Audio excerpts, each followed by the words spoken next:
अशोकपुरी गोस्वामी। कहाँ पे आप रहते हो? अभी माधापुर जुड़ेवास में। माधवपुर में सुबह से डॉग बाइट के बहुत लोग आए, क्या कहेंगे? अरे मेरे को भी बहुत ज्यादा काटा, जबरदस्त। वो कुत्ता भी बहुत जबरदस्त है, बहुत भयंकर जबरदस्त काट रहा है, एकदम काट देता है, पूरा फाड़ दिया पैर। बहुत ज्यादा खतरनाक काट रहा है। कितने लोग आए यहाँ पर?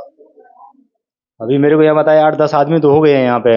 अभी रात में जाने कितने कौन नहीं काटेगा, अभी तक तो बहुत आदमी है अभी, कोई पता नहीं है सर।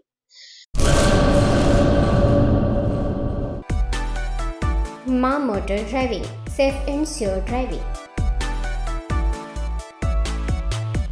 ડ્રાઇવિંગ એ શોખ સાથે આપની મોટી જવાબદારી પણ છે. અમારા ઇન્સ્ટ્રક્ટર દ્વારા સચોટ અને સરળ માર્ગદર્શન.